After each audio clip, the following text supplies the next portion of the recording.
C'est bon. Salut la team, j'espère que vous avez passé de bonnes fêtes, un bon week-end. Aujourd'hui, on va commencer par un petit WOD for time, enfin un bon WOD for time pour éliminer un tout petit peu. D'abord l'échauffement, donc on va partir sur 5 minutes. On aura 7 down-up, 14 deadlift et 7 push-up. Ok, je vous montre les mouvements. Donc les down-up, on connaît. Burpees sans la pompe et sans le saut. On reste bien verrouillé en planche. Et je me redresse. Et je me redresse. Donc ça, j'en ai 7 à faire. On peut descendre un pied après l'autre et remonter un pied après l'autre si jamais c'est trop compliqué. Les soulevés de terre, il faudra un objet. Donc moi, j'ai pris une kettlebell. On démarre pied de chaque côté. Ensuite, c'est une flexion au niveau des hanches. Donc on va envoyer ses fesses derrière, sa poitrine vers l'avant. Je viens chercher ma kettle, dos à plat. Donc on tire ses épaules vers l'arrière. On remonte, on serre fessier et on retouche le sol. D'accord? Petit repère là pour être bien placé. Mes genoux toujours sur la ligne de la kettlebell. Donc ça, j'en ai 14 à faire et ensuite on termine par des push-ups. Donc on se met en position de pompe. Ici, on va venir pousser le sol, on serre ses fessiers très fort. Et là, je vais venir poitrine au sol et on remonte. Coude proche du corps. Si c'est trop compliqué, on pose les genoux au sol. Donc échauffement 5 minutes.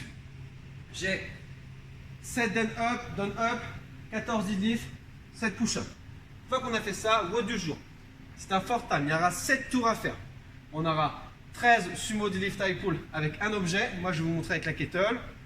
7 burpees facing objet et 13 push press également avec la kettle. Moi, je vais vous montrer. Donc, le sumo deadlift high pull. Posture au niveau des jambes. On va remettre ses pieds de chaque côté, mais cette fois-ci, on va prendre plus que largeur épaule. Okay. Ensuite, le départ, c'est le même. On bascule fesses vers l'arrière, poitrine vers l'avant.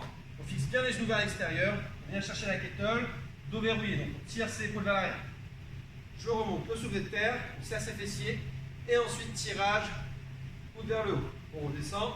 Maintenant, je vais faire la même chose, mais avec de la vitesse hanche. Donc, transfert de force du bas vers le haut. Donc, on met de la vitesse avec ses hanches.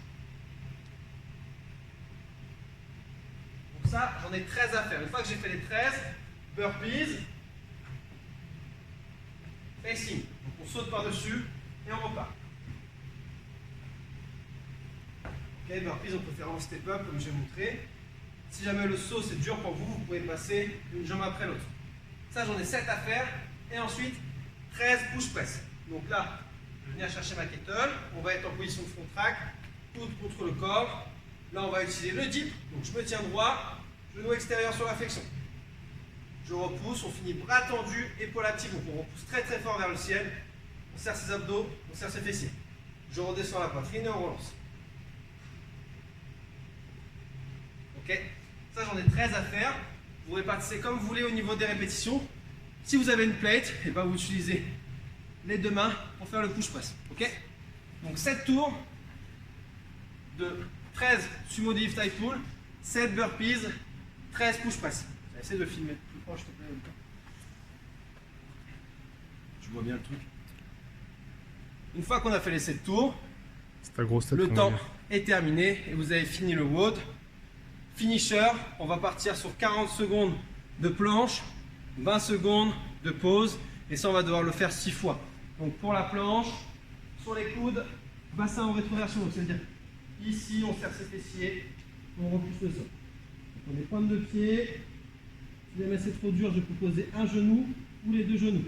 D'accord? Mais quoi qu'il arrive, on garde la position planche, on serre les fessiers, bassin en rétroversion. Donc ça, je dois le faire 6 fois. 40 secondes où je suis en position, 20 secondes où je suis en pause. Ok?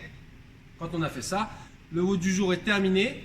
On se retrouve demain pour le deuxième WOD de la semaine. Et surtout, si vous avez des questions ou des commentaires, vous envoyez un petit message. Allez, bonne journée!